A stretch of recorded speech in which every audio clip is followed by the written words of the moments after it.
We all love succeeding and wish to live rich, happy lives. But it seems that at almost every corner, there's always someone trying to pull us down or make us feel bad. Every time we think we're just about to make it, a brick wall drops in the way, and we can't seem to break through it. Life must just be so unfair to us. Or is it? What if we were to embrace the concept for a moment that we are the ones who are getting in our own way of reaching our goals? The truth is, you have so much more power over your life than you may be giving yourself credit for. If you don't think so, you might want to consider these 10 signs you're subconsciously sabotaging yourself. 1. You struggle with imposter syndrome. In 1978, psychologists Pauline Rose Clance and Suzanne Ims identified the behavioral pattern of believing that one has only stumbled into success and hasn't actually earned any of their achievements as imposter syndrome. Do you often feel that even though you got a perfect score on your test, got hired for the job you applied for, or achieved any other goal you had set your mind to, it was just due to random luck and not actually because you deserved it? We all occasionally accomplish things without trying very hard, but this is rare. If you constantly think you're just getting lucky, you might be suffering from imposter syndrome. 2. You're overly self-critical. Are you always putting yourself down? Do you constantly focus on your flaws and issues rather than what you're proud of? We all have what's called the negative bias, which is meant to protect us from causing or experiencing future mishaps. But more times than not, this backfires and just makes us feel bad about ourselves for unnecessary and/or illogical reasons.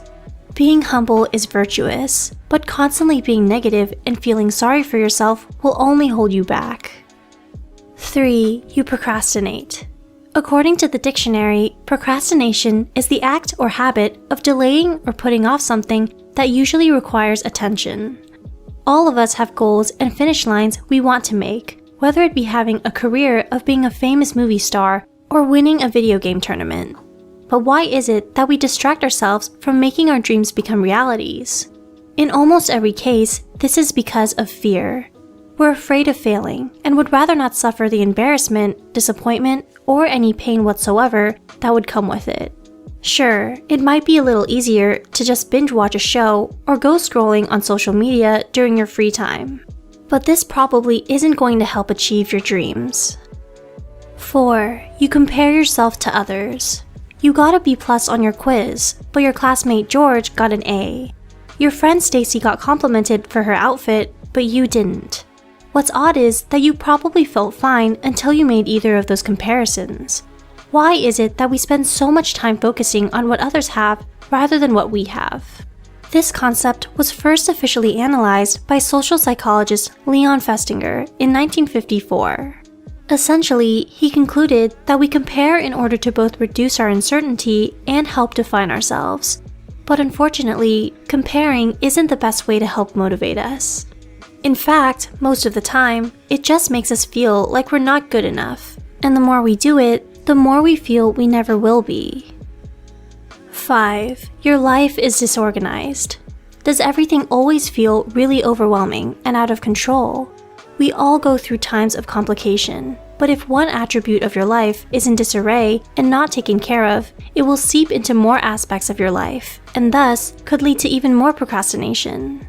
This is a sign that you need to start prioritizing your time, cleaning up the clutter, and putting everything where it belongs.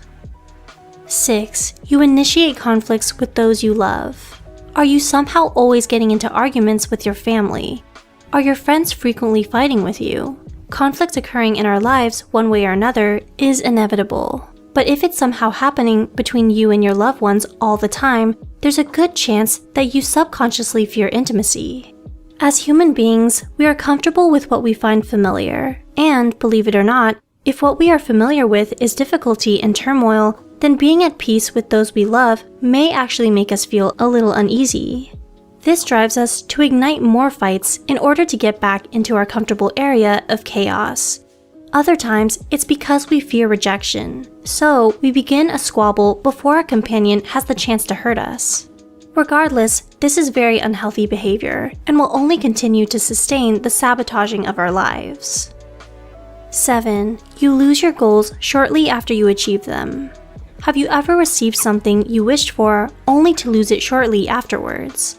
Did you finally get a relationship you wanted but broke up within a few months?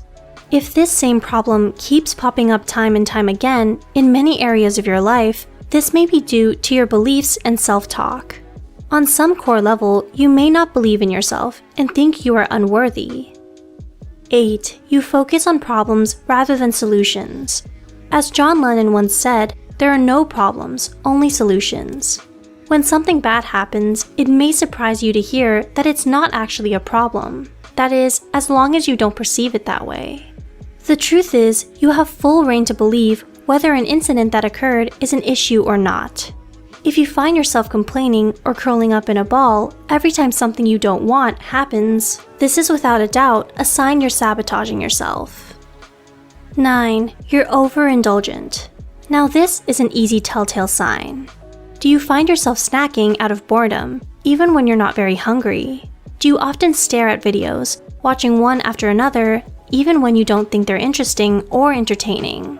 There's nothing wrong with watching shows or eating tasty food, but when we do this merely to distract ourselves, this is yet another sign we're procrastinating, and therefore continuing to sabotage ourselves. 10. You question whether you have a purpose in life. When we're not working towards what we want in our lives, we might start asking the big question: what's the meaning of my life? Is there a point to anything I'm doing? Am I who I'm meant to be? Life is what you make of it, and lots of these questions simply don't have logical answers you can find. Pondering these thoughts will usually just lead you to overthinking, which is such a waste of your time and energy. Do you think you're sabotaging yourself? Have you identified with any of the points shown in this video? Let us know in the comments. If you want more helpful videos on psychology, feel free to subscribe. Thanks for watching!